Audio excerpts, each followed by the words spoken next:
Hello, and welcome to Enterprising Investor, the flagship investment podcast for the CFA Institute. I'm Kevin Max, editor of the Enterprising Investor blog, and I'm joined today by Mustafa Dah. Mustafa is an associate professor of finance and chair of the Department of Finance and Accounting at the Lebanese American University in Beirut. He is an internationally published finance scholar whose research focuses primarily on corporate governance, including boards, executive decision-making, investment efficiency, and corporate capital allocation. His broader interests include sustainable and climate finance, financial markets, and fintech. Today, as regions around the world are experiencing record high and prolonged temperatures, we're going to explore how heat is causing real-world company-level impacts and how that impact may not accurately be reflected in the market. Professor Dah wrote a piece for the CFA Institute on this topic. It's called Heat is a Risk, Markets Still Struggle to Price It, and you can find it at cfainstitute.org under blogs. Mustafa, welcome. Hello, Kevin. Thanks for having me. Now, you had already been researching climate finance and corporate governance when one heat-related incident caught your eye. Tell us what that was and why it was a spark for you. Okay, so I had already been reading about climate finance for my research. My main area of research is corporate governance. So I was really interested in whether better governed companies are better prepared for heat risk and whether the investors take that into account when valuing these firms. So heat caught my attention because it's already affecting the financials, but the effects are still not really consistently and evenly reflected in the forecasts and valuations of the firm. And in June, late June, there was the EDF case or Électricité de France, I think, which was a very clear example, okay, of the issue. And I can elaborate a little bit about that if you would like me to do. Yeah, I think it would be great for our listeners to understand exactly what happened with power plants in France and with EDF.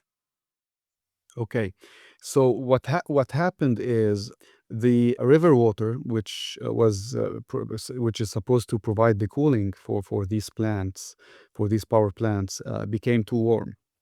So EDF had to reduce or even temporarily stop generation at several of these nuclear power plants. And that highlighted mainly a gap when we think about asset value, because an asset can remain physically intact, okay, but the operation or operational capacity of that asset, okay, will decline because it's in such a case, it's depending on outside environmental conditions. And in this case, the company is really losing productive capacity at the time when the demand for electricity is at its highest because of the hot temperature. And what this means for investors is that now you have lower output, the revenue is going to decrease, the operating costs are going to increase, there might need to be operating and capital spending for adaptation. And actually, this is what EDF is planning to do, because they are planning an $8.7 billion in adaptation expenditures through 2040. So this was a very, if you want, a very clear and perfect case of economic impairment without physical destruction. So heat, this natural thing, warmed the rivers that were used to cool the nuclear plants that a lot of France's electrical utilities are based on. And that caused a real disruption to power. It caused a real disruption to operations and to the bottom line. Is that correct? Yes, that's perfectly correct. Okay, so let's define the problem a little bit. So why is heat, as opposed to other climate-related risks, such as frequency and intensity of hurricanes, frequency and intensity of wildfires, why is heat trending right now? Mainly because of visibility, because a storm can damage a building, right? A flood can shut down a port. But when you look at heat, I think the main distinction is that the asset is still physically there. It's still intact, it's still working, but the operational capacity would decrease, and this will have a significant effect on the power, factory hours, outdoor work, okay, all of these things, and would increase also, electricity and cooling costs.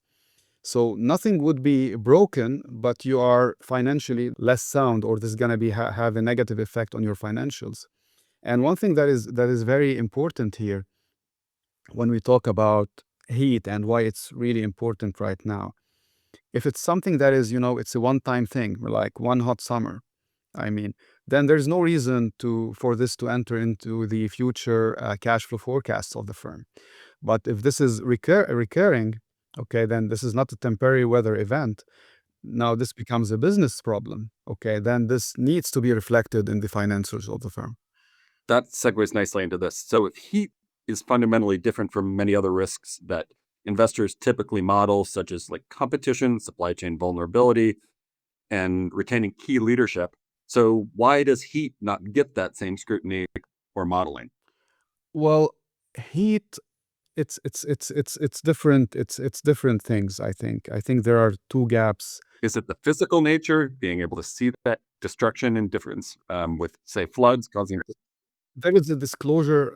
I think there is what we call the gap between the disclosures and valuation. Okay, and here disclosure and pricing, they are two separate things. Okay, because a company may disclose that extreme heat is affecting our operations and it's affecting our financials, but a lot of this would be qualitative.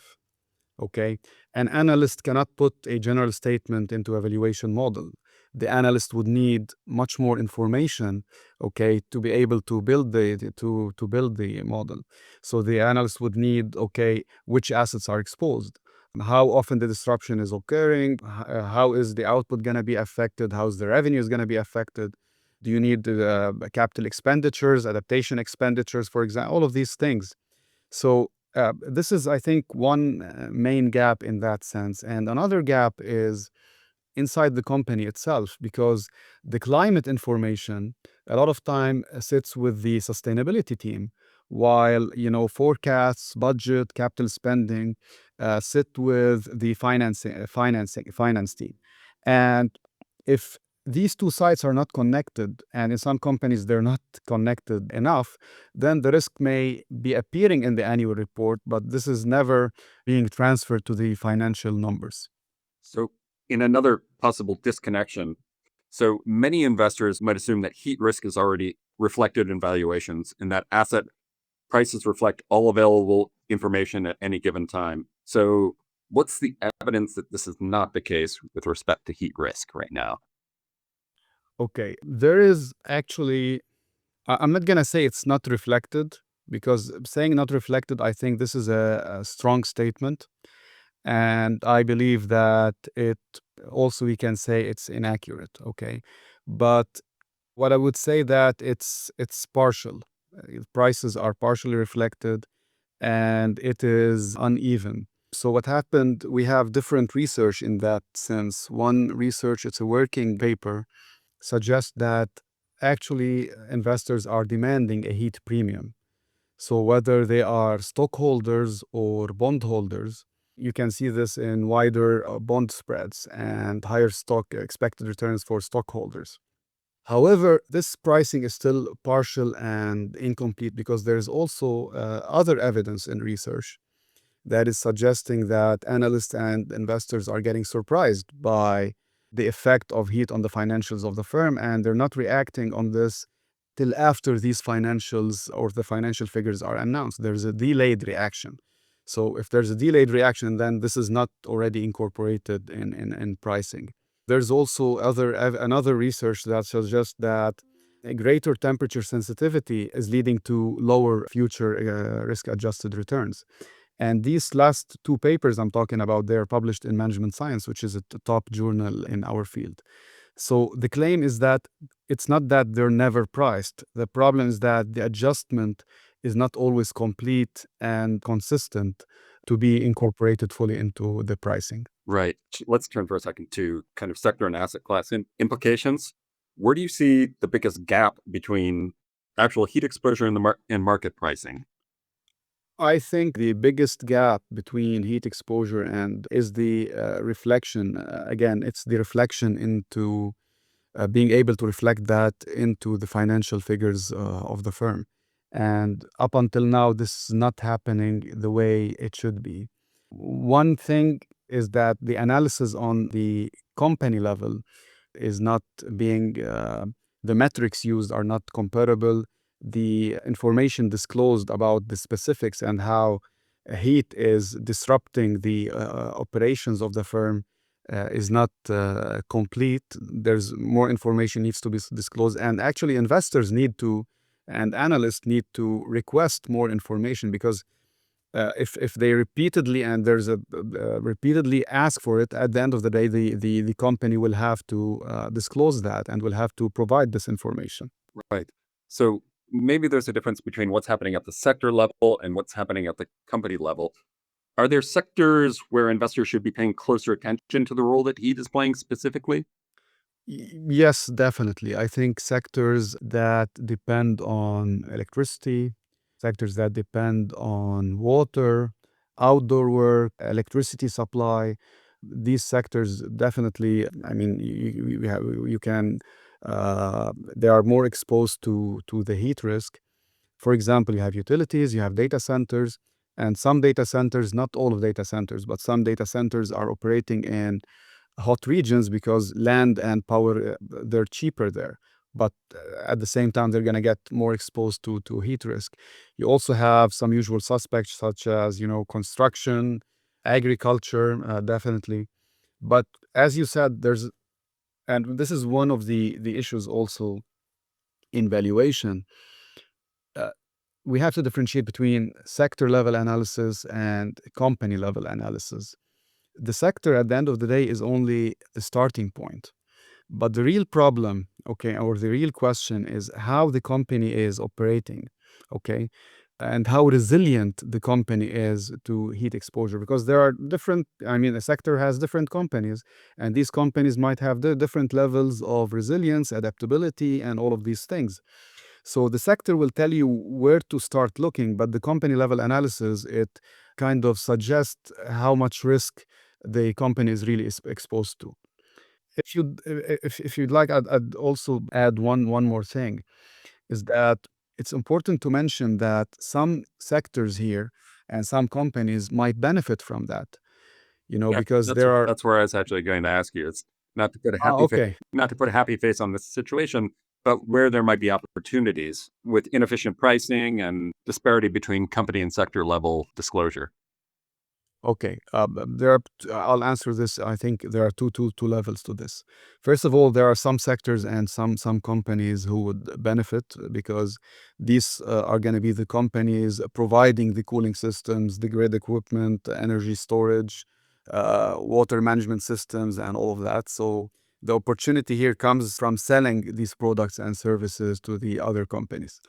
But for the other question, the discrepancy between the sector level and the company level.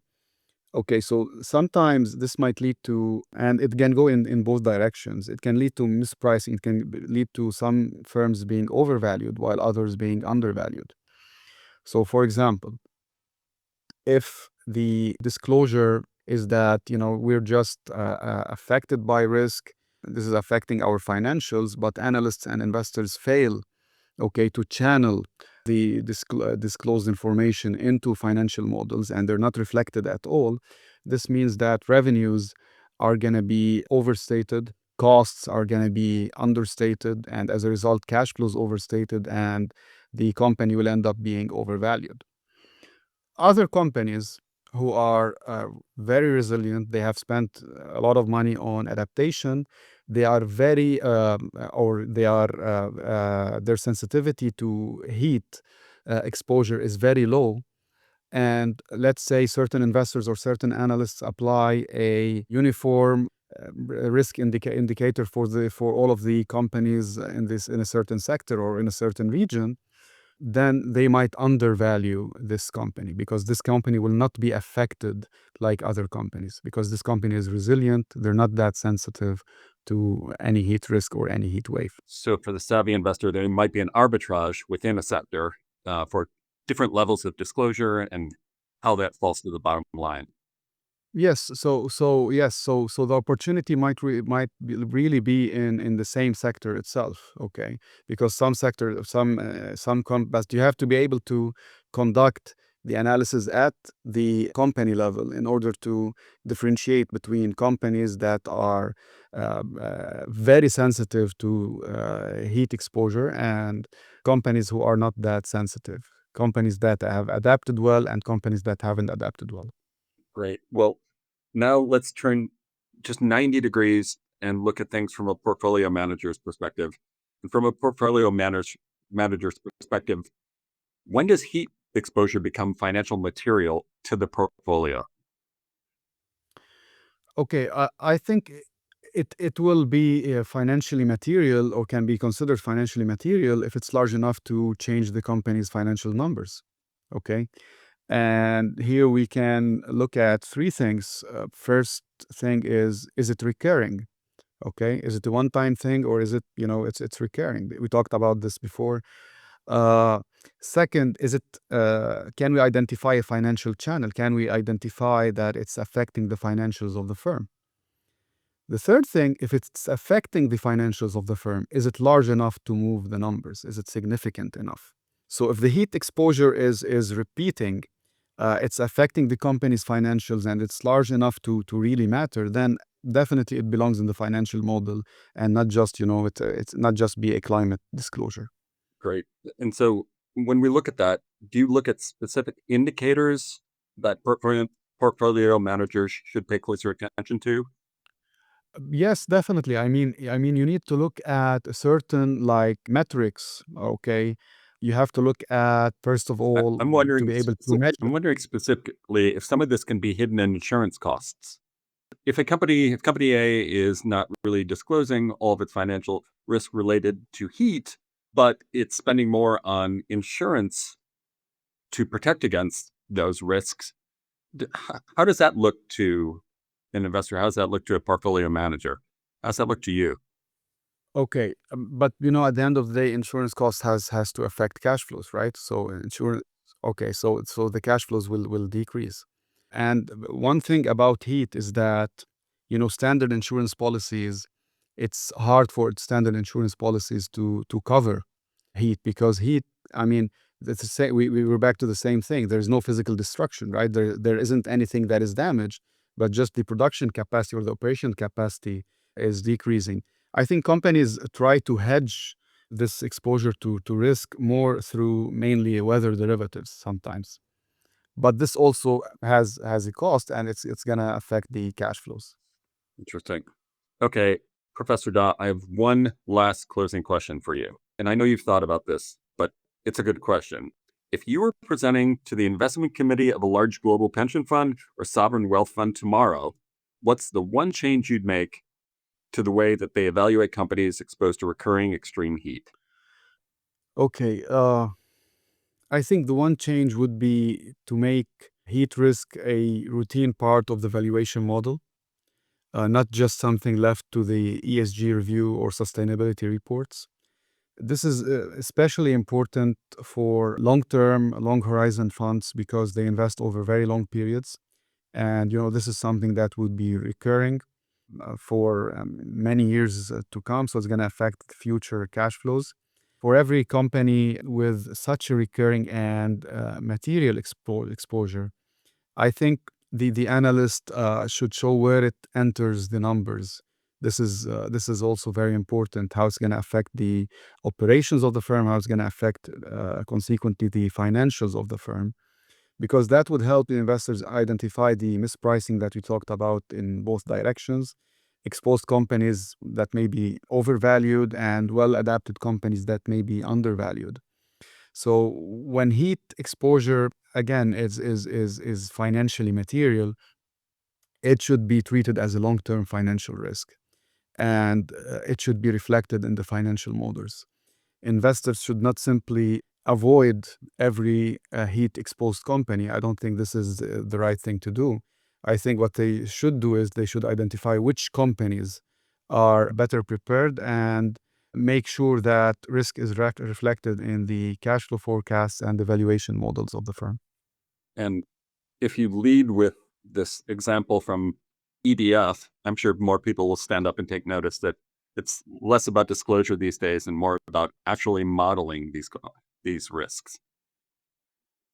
Thank you so much for that. Was insightful, and I know our audience will take a lot of value from this. My guest today was Mustafa Dah, an associate professor of finance and chair of the Department of Finance and Accounting at the Lebanese American University.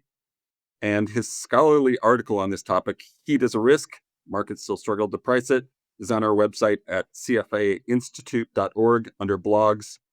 Professor Dah, I thank you for your insight today. Thank you, Kevin. Thank you for having me. Thank you very much. I appreciate it.